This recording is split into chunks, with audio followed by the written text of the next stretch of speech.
हरे कृष्णा बच्चों, कैसे हैं आप। हम चर्चा कर रहे हैं ionic compounds and electric conductivity के ऊपर।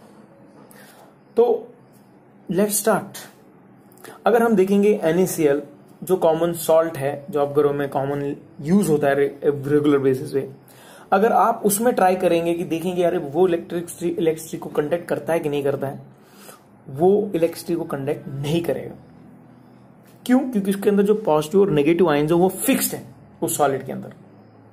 वही NaCl को अगर आप मोल्टन स्टेट पे लेके जाएं जो 800 डिग्री सेंटीग्रेड पे होता है, इट्स वेरी हाई टेम्परेचर, उधर वहां पे फ्री आयंस फ्लो करना शुरू होंगे, उस समय वो इलेक्ट्रिसिटी को कंडक्ट करेगा। It will complete the circuit. Similarly अगर आप distil water if you take, then also in distilled water it will not conduct electricity because their free ions are not moving. लेकिन अगर आप उसमें salt या strong acid या strong base add करेंगे, then also it will complete the circuit and this bulb will glow. So basically this is how you test about different solutions. जैसे अभी हमने सोडियम क्लोराइड लिया, वैसे आप अलग अलग solutions डाल सकते हैं and you can see, check it out if it is conducting or not conducting. तो बेसिकली विथ अगर हम बहुत सारे सोल्यूशन टेस्ट करेंगे, then it's like which solution did the bulb glow और which solutions are electrical conductors. So let's understand it. So the bulb glows only when the electric current passes through it, है कि नहीं. Basic circuit complete होना चाहिए. अगर आपका ये circuit complete है तभी ये बल्ब ग्लो करेगा. अगर ये सर्किट कंप्लीट नहीं हुआ तो मतलब ग्लो नहीं करेगा, क्योंकि ये गुड कंडक्टर होना चाहिए. और ये गुड कंडक्टर कैसे है, क्यों है, वो हम अभी चर्चा कर रहे हैं बेसिकली. तो इसमें बताया गया कि in above activities this circuit is found to be complete when the aqueous solution of NaCl CuSO4, ये दोनों क्या है, सॉल्ट हैं. फिर H2SO4 क्या है, ये एसिड है, एंड NaOH क्या है, बेस है, are used. So it means that the solutions are conductors of electricity. No electrons conduct electricity through the electrical wire. ठीक है, मतलब अगर आप इस सॉल्यूशन के बगल डायरेक्टली इनको कनेक्ट कर लो तो इलेक्ट्रॉन डायरेक्टली पास थ्रू हो जाएंगे ना, तो ये कंडक्ट करेगा, ग्लो करेगा हमेशा. लेकिन हम लिक्विड से टेस्ट कर रहे हैं. लिक्विड में कैसे इलेक्ट्रॉन, क्या रीजन है. Ions conduct electricity through a liquid or a solution. Ions are the reason why they are conducting electricity. इसलिए जब मैं आपको पहला एग्जांपल दे रहा था, यहां पे आयंस मूव नहीं कर रहे हैं ना, यहां पे आयन स्टेबल है. जब आयन जब तक मूव नहीं करेंगे तब तक आपको इलेक्ट्रिसिटी कंडक्ट नहीं करेंगे. So basically electrons leave the battery at the negative terminal, complete the circuit and enter the battery at the positive terminal. So when there is liquid or a solution in a circuit, two rod wires or the plates are immersed in it, जो हमने अभी पीछे हम diagram में देख रहे हैं. So these are called electrodes. तो इनको बेटा क्या बोलते हैं, जो इमर्स किया हमने लिक्विड के अंदर, इनको हम इलेक्ट्रोड्स बोलते हैं. और electrodes are usually made of conducting solid. So the electrodes connecting to the negative terminal battery by means of conducting wire is called cathode. ये हमेशा याद रखो आप. कैथोड पे क्या कंडक्ट हो रहा है बेटा, नेगेटिव टर्मिनल. और पॉजिटिव टर्मिनल पे क्या कंडक्ट हो रहा है, anode. Simple. So then why does electric circuit gets completed on immersing the electrode in certain liquids of solutions? क्यों कहीं होता है ऐसा, क्या है, what is the, let's understand that phenomena basically. वो जो phenomena है उसका नाम है dissociation of ions. जब तक ions dissociate नहीं होंगे, आपका जो solution है वो electric conductivity नहीं करेगा. इसलिए वो बता रहा है कि जो एक्वस सॉल्यूशन, जब NaCl आपने ये सब लिया तब इलेक्ट्रिसिटी कंडक्ट किया. क्यों? क्योंकि NaCl और CuSO4 सॉल्ट है, H2SO4 स्ट्रॉन्ग एसिड है, और NaOH क्या है, स्ट्रॉन्ग बेस है. तो हमको मालूम है कि जो स्ट्रॉन्ग सॉल्ट है, बेस है, या एसिड आपका एसिड है, वो क्या करता है, dissociates almost completely in their aqueous solution. Therefore the aqueous solutions of all these three contains large number of cations and anions. तो जितना ज्यादा कैटायंस और एनायंस रहेगा उतना ज्यादा वो आपका इलेक्ट्रिसिटी कंडक्ट करेगा. That's the whole simple process. So a characteristic of a liquid state is the mobility of its particles. So due to this mobility, the positive charge cation in the solution are attracted towards the negative electrode. जो आपका positive charge generate होगा, इसके अंदर जो positive ions होंगे वो किसकी तरफ जाएंगे, वो इस तरफ जाएंगे, कैथोड की तरफ. और जो नेगेटिव होंगे वो एनोड की तरफ जाएंगे. They opposite charge attract. So the movement of ions in the solution towards the respective electrodes, amount of conduction of electricity through the solution. और जितना ज्यादा इलेक्ट्रिसिटी आप इसमें पास थ्रू करेंगे उतने ज्यादा आयंस वो लोग अपने अपोजिट जो उनका चार्ज है इलेक्ट्रोड का उसकी तरफ वो लोग जाएंगे. So this is what it happens. So no ये प्रोसेस से ना एक बहुत इंपॉर्टेंट डिस्कशन उठता है जिसको बोलते हैं हम इलेक्ट्रोलिसिस. सो बेसिकली इलेक्ट्रोलिसिस एक ऐसा प्रोसेस है जो हम इलेक्ट्रिसिटी से यूज करके हम कुछ ऐसी केमिकल चेंजेस करते हैं जो एक्चुअली पॉसिबल नहीं होती. जैसे अगर आप देखेंगे जो ये मोल्टन हम स्टेट ले रहे हैं सोडियम का, या अगर आप सोल्यूशन लेंगे सोडियम का, आप कभी भी इसमें से सोडियम और क्लोरीन गैस कैसे निकालेंगे? आप इसको लिक्विड में भी रख लीजिए, आप कब निकालेंगे? जब आप इलेक्ट्रिसिटी इससे पास करें. अभी तो हम सिर्फ टेस्ट कर रहे हैं, बैटरी लगा रहे हैं, छोटा सा देख रहे हैं अरे कंडक्ट कर रहा है कि नहीं कर रहा है. अभी हमें समझ रहा है ये कंडक्ट कर रहा है, तो अगर हम फिर इसके अंदर इलेक्ट्रिसिटी पास करेंगे तो हमको कुछ ऐसे केमिकल चेंजेस मिलेंगे जो पॉसिबल नहीं था नेचुरली. तो ये जो प्रोसेस है बेटा इसको हम बोलते हैं electrolysis. So a process where electricity is used to make a chemical change happen that won't happen otherwise. जैसे NaCl सोडियम क्लोराइड में आपको सोडियम मिल रहा है और क्लोरीन गैस मिल रही है, ये इक्वेशन बैलेंस रखा है मैंने. और वाटर को से आपको हाइड्रोजन गैस मिल रहा है और ऑक्सीजन गैस मिल रहा है. अगर आप वाटर को कितना भी, घर में हम पानी पीते रहते, कितना भी पानी ऐसे ही रख दो, आपको कभी हाइड्रोजन और ऑक्सीजन गैस नहीं मिलने वाला. आप वो पॉसिबल है कब? जब आप इलेक्ट्रिसिटी पास करते हैं, उससे इलेक्ट्रिसिटी यूज करते हैं, then you will get this chemical change will happen which other would have not won't happen only. So let's understand with these two examples. Let's take for example of electrolysis of sodium chloride. So sodium chloride को हम electrolysis करते हैं तो basically आपको दो compound मिलते हैं. एक NaCl मिलता है, इट्स मेटल सोडियम, और क्लोरीन गैस मिलता है. अभी कुछ स्टूडेंट्स बोलते हैं सर ये Cl2 क्यों लिखा आपने? बस याद रखिए ये डाई एटॉमिक एलिमेंट्स है कुछ, जो हमेशा ग्रुप में, दो ग्रुप में ही आपको मिलेंगे. उसमें ये सब आए जाते हैं, उसमें ऑक्सीजन भी है, फ्लोरीन भी है, हाइड्रोजन भी है, क्लोरीन भी है, नाइट्रोजन भी है. तो बेसिकली ये इलेक्ट्रोलिसिस को समझने के लिए आपको basically one more important concept समझना, how to write oxidation numbers. आपको ये ऑक्सीडेशन नंबर लिखना आ गया ना बेटा, it's very crystal clear how electrolysis process is happening. In detail आपको समझ जाएगा. और ऑक्सीडेशन नंबर लिखने के लिए कोई कुछ rocket science is very simple. जैसे जो ग्रुप 1 है उसका ऑक्सीडेशन नंबर हमेशा +1 रहता है, और जो ग्रुप 2 है उसका ऑक्सीडेशन नंबर +2 रहता है. क्यों रहता है ये आपको पता है, क्योंकि उसका इलेक्ट्रॉनिक वैलेंसी अगर आप देखेंगे इलेक्ट्रॉन 1 है उसका आउटर मोस्ट शेल में, तो इसलिए उसका हमेशा जो ऑक्सीडेशन नंबर है वो इसका 1 है, और ग्रुप 2 का +2 है. ये आयनिक कंपाउंड हम देख रहे हैं. तो इसलिए मुझे मालूम है अभी Na जो है वो ग्रुप 1 में बिलोंग करता है, उसका ऑक्सीडेशन नंबर +1 लिख दिया मैंने. और जो क्लोरीन है वो हेलोजन है, 17th ग्रुप में एग्जिस्ट है, तो इसलिए मैंने उसका -1 लिख दिया. और जब आपको जो प्रोडक्ट मिलता है वो हमेशा न्यूट्रल रहता है, इसलिए हमेशा उसके ऊपर चार्ज 0 ही रहने वाला उसका ऑक्सीडेशन नंबर. तो फिर हम इसको भी एनालाइज करते हैं. इसको अभी हमने लिख लिया ऑक्सीडेशन, अभी लेट्स एनालाइज इट. क्या हो रहा है इधर, हो क्या रहा है? अगर आप देखेंगे पहले हम Na को लेते हैं. Na सोडियम क्या कर रहा है? Sodium is reduced. क्यों? क्योंकि +1 था, +1 से ये 0 हो गया तो रिड्यूस हुआ ना. रिड्यूस कैसे होगा? वो गेन ऑफ इलेक्ट्रॉन की वजह से. इलेक्ट्रॉन गेन किया तभी तो उसने +1 था, -1 आया तभी 0 हो गया. तो जब उसने क्या किया, गेन किया इलेक्ट्रॉन, तो उसको क्या हो गया? रिडक्शन हो गया. और क्लोरीन का देखते हैं, क्लोरीन के पास एक ही इलेक्ट्रॉन था, उसने क्या कर दिया? उसको लूज कर दिया, इसलिए वो 0 हो गया. मतलब क्लोराइड इज ऑक्सीडाइज. क्या? It loses electron. This is very important. तो रिडक्शन में क्या होता है बेटा? गेन ऑफ इलेक्ट्रॉन होता है, और आपका जो ऑक्सीडेशन नंबर है वो डिक्रीज हो जाता है. और ऑक्सीडेशन में क्या होता है? लॉस ऑफ इलेक्ट्रॉन होता है, और जो आपका ऑक्सीडेशन नंबर है वो इंक्रीज हो जाता है. कैसे? यहां 0 था, -0 था, आपका प्लस चला गया, +0 में आ गया, और यहां प्लस था, यहां 0 हो गया. तो रिडक्शन में क्या हुआ? आपका ऑक्सीडेशन नंबर रिड्यूस हो जाता है. दैट इज द रीजन इसको रिडक्शन बोलते हैं. बेसिकली होता है इसमें गेन ऑफ इलेक्ट्रॉन, लेकिन रिडक्शन हो रहा है, यहाँ पे ऑक्सीडेशन हो रहा है क्योंकि गेन हो रहा है इसमें. So this is very important to understand. और इसको सिंपल आप याद रखने के लिए आप बिल्कुल एंजाइटी मत लगे, सिर्फ आप इतना याद रखिए, ऑयल और रिग, रिग मतलब समुद्र के अंदर वो प्लेटफॉर्म्स रहते हैं जहां पे हम ऑयल निकालते हैं समुद्र से, उसको रिग बोलते हैं। तो ऑयल मतलब ऑक्सीडेशन मतलब is loss, oxidation is loss of electrons, reduction is gain of electrons. ये बेटा याद रखो बस आप, ये कंसेप्ट अगर आपको समझ गया ना तो it will be very easy for us to understand. So let's move ahead.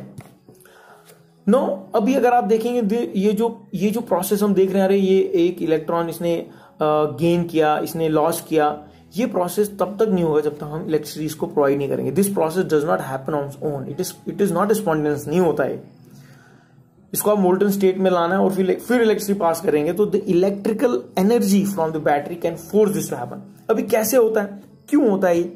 क्योंकि अगर आप देखेंगे जो पॉजिटिव टर्मिनल है बैटरी का will pull electron from chloride और उसको oxidising it will pull electron. ये जो आप इलेक्ट्रॉन बोल रहे हैं ना, ये इलेक्ट्रॉन इसने किसने खींचा? ये बैटरी की वजह से हुआ। Will pull that electron from chlorine. ये इलेक्ट्रॉन जहां से ये पुल कर रहा है, कौन कर रहा है इसको पुल? ये जीरो कहां से आ गया? ये बैटरी की वजह से हो रहा है, battery is connected to it. और जो नेगेटिव टर्मिनल है बैटरी का will push electron to the sodium and reduced it. This is how these things are happening, that's why we are using the battery. And अगर आप इसको reaction में देखेंगे, this is how it battery is connected and the two electrodes are dipped in it, NaCl in the molten state, and इसको हम electrolytic cell बोलते हैं। अगर आप थोड़ा और क्लोजली लुक करना चाहते हैं, थोड़ा बेटर अंडरस्टैंडिंग है, लेट्स अंडरस्टैंड दिस इज, देखो ये NaCl Cl ये है। अब यहाँ पे क्या हो रहा है, एनोड में क्या हो रहा है, ये इलेक्ट्रॉन को क्या कर रहा है, पुल कर रहा है। पॉजिटिव बैटरी कहां से, यहां से पुल कर रहा है। तो ये इलेक्ट्रॉन को पुल करेगा, इलेक्ट्रॉन किसके पास है, इधर Cl माइनस है, तो ये इलेक्ट्रॉन पुल हो जाएगा, तो ये सिर्फ Cl रह जाएगा, ये भी Cl रह जाएगा, दो Cl कंबाइन करके फिर Cl2 बना देंगे। और यहां पर क्या हो रहा है बेटा, इलेक्ट्रॉन मूव पुल कर रहा है, वो पुशेस इलेक्ट्रॉन। किधर पुश कर रहा है, क्योंकि ये नेगेटिव टर्मिनल है तो यहां से ऑब्वियसली सोडियम इसकी तरफ अट्रैक्ट होगा, तो लेकिन वहां पे वो क्या कर रहा है, इलेक्ट्रॉन को पुश कर रहा है। जब पुश करेगा तो +1 -1 वो Na बन जाएगा सिर्फ। This is how this reactions are taking place inside. तो इन शॉर्ट बेसिकली अगर आप देखेंगे, दो इलेक्ट्रॉन्स यहां से पुल होते हैं, वो क्लोरीन गैस बना देते हैं। यहां पर एक इलेक्ट्रॉन पुश होता है तो वो सोडियम मेटल बना देता है, सोडियम बना देता है। तो अगर आप इन शॉर्ट इसको हम हाफ रिएक्शन में अगर देखें, इसका रिएक्शन लिखें, तो जो कैथोड पे क्या हो रहा है, रिडक्शन हो रहा है, एनोड पे ऑक्सीडेशन हो रहा है। और रिडक्शन में क्या हो रहा है, सोडियम जो आयन है वो एक इलेक्ट्रॉन गेन कर रहा है और वो सोडियम मेटल बना रहा है। क्लोरीन क्या कर रहा है, क्लोरीन 2 इलेक्ट्रॉन लूज कर रहा है। अभी आप बोलेंगे सर अगर लूज कर रहा है तो 2Cl -2 ही लिखना चाहिए हमको, लेकिन केमिकल रिएक्शंस में वो हम नहीं करते हैं ऐसा। अगर हमको लॉस ऑफ इलेक्ट्रॉन दिखाना है, हम उसको राइट साइड में प्रोडक्ट की तरफ दिखाते हैं। This is how the method is used कि राइटिंग केमिकल इक्वेशन। तो then the reaction becomes like this, something like this. तो फिर अगर हम इन दोनों रिएक्शन को बेसिकली बैलेंस करेंगे और इनको कंबाइन करेंगे दोनों को, तो जब हम कंबाइन करेंगे तो ऑब्वियसली जैसे यहाँ इलेक्ट्रॉन दोनों कैंसिल हो जाएंगे और हमको जो मिलेगा वो है ये 2 NaCl और Na plus Cl2. This is the final reaction we'll get. So in short, overall picture, just this is the whole picture, what is exactly happening. Sodium gains electron, is reduction happens, chlorine loses electron, oxidation happens, and then electron moves in, because ये pull कर रहा है इसको electron, यहाँ पे electron moves, यार ये push कर रहा है इसको इलेक्ट्रॉन। वो आपने डिटेल में मैंने आपको दिखाया था वो exactly how the process is happening and how you are getting these two reactions. Then now let's understand the electrolysis of water also. Same thing water में भी ऐसे ही होने वाला है। और ये O2 क्यों है, क्योंकि because they are diatomic. And let's understand now hydrogen, आपको पता है ग्रुप 1 में आता है, इसलिए इसका ऑक्सीडेशन नंबर +1 है, और ये 16 में आता है तो इसका ऑक्सीडेशन -2 है, क्योंकि इसके आउटर मोस्ट शेल में क्या है 2 6, 2 इलेक्ट्रॉन गेन करेगा वो, तब वो स्टेबल बनेगा, तो इसलिए उसका ऑक्सीडेशन नंबर -2 है। और ऑब्वियसली जो प्रोडक्ट मिलेगा वो क्या है, न्यूट्रल है, इसलिए उसका ऑक्सीडेशन नंबर 0 होगा। तो अभी हम सेम चीज अगर हम पढ़ेंगे, हाइड्रोजन में क्या हो रहा है बेटा, अगर आप देखेंगे हाइड्रोजन +1 था वो 0 हो गया, मतलब क्या हो गया उसने एक इलेक्ट्रॉन गेन किया और उसके अंदर, इसलिए वो रिड्यूस्ड हो गया, इट रिड्यूस्ड, वहां पे क्या हो गया, उसका रिडक्शन हो गया। और ऑक्सीजन अगर आप देखेंगे ऑक्सीजन -2 था, वो 0 बन गया, मतलब उसका ज्यादा वैल्यू बढ़ गया, तो ऑक्सीडेशन, उसका ऑक्सीडेशन हो गया और क्या हो गया, उसने इलेक्ट्रॉन लॉस किया। तो वो मैंने आपको ऑलरेडी फॉर्मूला बताया याद रखने का, OIN, ऑयल और रिग, ताकि आप कभी कंफ्यूज ना हो। Oxidation is loss of electron, reduction is gain of electron. और वो रिडक्शन ऑक्सीडेशन क्यों बोल रहे हैं, क्योंकि एक्चुअली रिड्यूस हो रहा है ना, ये +1 से 0 हो गया, इसलिए उसको रिडक्शन बोलते हैं और दूसरे को ऑक्सीडेशन बोलते हैं। So this is same thing, gain of electron and then loss of electron happens. And then moving ahead, let's understand same thing again. You know, this process don't happen its own. आपको electricity का use करना पड़ेगा तभी ये process होगा। लेकिन इसमें ना बेटा थोड़ा एक experiment is done in a different way. इसमें अगर आप देखेंगे ना, जो ये आपका टेस्ट ट्यूब्स हैं, they are invertedly capped and the electrodes उनके नीचे उनके अंदर से डिप, अंदर से उसके उनके अंदर रखा जाता है इलेक्ट्रोड को। क्यों? क्योंकि आपको मालूम है यहाँ पे क्या जनरेट होने वाला है, गैसेज जनरेट होने वाली है। अगर आप इसको नॉर्मल रखेंगे तो गैस एस्केप हो जाएगा, तो आपको पता कैसे लगेगा कि which gas is you found. तो this is how this experiment is done. And same thing happens anode, site of oxidation, anode में ऑक्सीडेशन होता है और O2 प्रोड्यूस होता है और कैथोड में रिडक्शन होता है। तो इसको आप याद रख सकते हैं AO और CR। तो CR पे मतलब कैथोड पे रिडक्शन होता है, H2 गैस प्रोड्यूस होता है। Same process, electron moves in here and electron moves in here, how it gets dissociates more clearly. So obviously एक चीज यहां ऑब्जर्व करने की चीज है, अगर आप देखेंगे ट्वाइस हाइड्रोजन है, तो there is a twice as much hydrogen gas as oxygen gas, क्योंकि केमिकल रिएक्शन में ही अगर आप देख रहे हैं जब हम बैलेंस करते हैं तो हाइड्रोजन गैस ट्वाइस प्रोड्यूस होता है और ऑक्सीजन से। And to understand it detail, अगर आप भी अब देख रहे हैं बेटा, देखो H2O 2H2O, इसमें क्या हो रहा है, दो चीजें हो रही हैं। एक तो रिडक्शन हो रहा है इसमें, फिर आपको 2H2 मिल रहा है, और दूसरा रिएक्शन क्या हो रहा है, ऑक्सीडेशन हो रहा है, आपको O2 मिल रहा है। तो ये दोनों हाफ रिएक्शन को हम डिटेल में समझने का प्रयास करेंगे। So how it is happening, let's understand. उससे पहले आप you can just go to this my description और उधर आप वीडियो 1 पे क्लिक करो, वहां पे आपको डिटेल में दिया है इलेक्ट्रोलिसिस कैसे होता है। हाँ, only one edit in that video, वो डिस्टिल्ड वाटर नहीं, उस डिस्टिल्ड वाटर में you have to add some salt और स्ट्रॉन्ग एसिड और base to make it this whole process happen. So you can watch that video. No let's understand this process, how the reduction is happening of hydrogen and how oxidation of is happening. अभी आपको मालूम है कि left side में क्या है बेटा, twice water molecules है, same thing we are using. मैंने इसको ऐसे लिखा H2O H2O so that you can understand it better। Same thing मैंने यहां पे भी लिखा। अभी मुझे मालूम है हाइड्रोजन में क्या हो रहा है बेटा, रिडक्शन हो रहा है। तो मेरा मालूम है हाइड्रोजन में रिडक्शन क्या हो रहा है, हाइड्रोजन कैसे वो गेन कर रहा है इलेक्ट्रॉन को। तो मैंने क्या किया, एक इलेक्ट्रॉन वो गेन कर रहा है इधर, एक इलेक्ट्रॉन वो इधर गेन कर रहा है, तो वो क्या बनता है, दोनों कंबाइन करके it is combining, it is becoming H2 hydrogen gas. और ये दो जो है ये साथ में आ जाते हैं, they become twice OH। So this is reduction of hydrogen is happening. Basically ये गेन कर रहा है electron and this is forming hydrogen gas and OH। Hope this is clear. Same now let's understand oxidation. Oxidation में क्या कर रहा है, oxygen क्या कर रहा है, अगर आप देखेंगे, अगर हमने देखा था यहाँ ऑक्सीजन क्या कर रहा है, ऑक्सीजन का -2 था, वो क्या कर रहा है, वो लूज कर रहा है -2 इलेक्ट्रॉन्स, और ये ट्वाइस है यहाँ पे, मतलब 4 इलेक्ट्रॉन्स लूज कर रहा है, तब जाके वो क्या बना रहा है, वो गेन कर, मतलब वो 0 उसका ऑक्सीडेशन आ रहा है। यहाँ पे भी जैसे हमने इधर देखा 2-2 इलेक्ट्रॉन उसने लूज किए, वैसे ही गेन किए, वैसे ये लूज करता है 2-2 इलेक्ट्रॉन। तो एक यहां से लूज किया उसने, एक यहां से लूज किया, तो ये O2 कंबाइन होके क्या बन जाता है, गैस बन जाता है O2 गैस। और पीछे क्या बचा, 4, ये 4 हाइड्रोजन आयंस बच गए, तो 4H लिखा।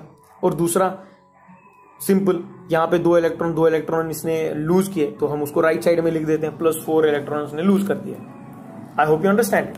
और इसको हम फिर केमिकल इक्वेशन में लिखेंगे, तो reduction 4H2O + 4 gives 2H2 + 4OH, and oxidation में 2 water molecules gives oxygen +4 hydrogen ion +4 electrons. Basically ये लूज किया उसने, इसलिए हमने राइट साइड में लिखा उसको। अब इसको आप कंबाइन करेंगे तो ऑब्वियसली जो सेम है, they get cut, and then this combines, this becomes 6H2O, and this 4OH and this 4H becomes 4H2O। और फिर obviously to further simplify it, we subtract 4 hydrogen ions and we will get this the final reaction। So this is how the whole reaction happens. And then obviously आप और कुछ examples भी दिए हैं, जैसे आपको copper sulfate का example दिया है. Same thing, if you pass electricity on cathode, this reaction will take place, and anode this, and then you can combine them and write a full reaction also. And then same thing, if pure water is used in an electrolytic cell, the current does not flow, जो मैं आपको बता रहा था, flow on putting on switch. From that we learn that the pure water is a bad conductor of electricity, जो हमने starting point में देखा था. So and we have already seen reason behind that. So the concentration of H plus OH ion formed by dissociation of water is very low, 1 into 10 raised to minus 7 mole per liter. So for each ion. So however, the electric conductivity of water increases on mixing of a small amount of salt, strong acid or base due to their dissociation and electrolysis of water takes place. तो ये electrolysis of water process तभी होगा, process will take place, otherwise it will not happen. Then obviously we saw this process, आपने इसका video भी देख लिया होगा, तो you will have better understanding how this whole process is taking place. And this is how the whole reaction मैंने आपको detail में समझाया, how these reactions are happening at cathode, anode, और हमने फिर full reaction भी लिखा. That's how it is happening. So then you have told that repeat this activity with acid as well as NaOH as electrolyte. So you can try this out. So basically now for today's the code for the today's homework is hashtag you write hashtag Jai Shri Radhe. So this will be toward your hashtag for today. Hashtag Jai Shri Radhe. This is the hashtag you have to use to write your homework. And homework is what? You have to write this detailed process which मैंने जो आपको explain किया है, electrolysis basically. And you have to, उसमें से भी मुझे I want from you to this oxidation. You have to understand and you have to write it properly. If you understood what oxidation is, what reduction is, or then finally when you write this whole notes, and then I want you to write the whole this oxidation reduction reactions of electrolysis of H2SO4 and NaOH also. This is your homework. Thank you very much. If you hand it out, you can anytime call me. Hare Krishna.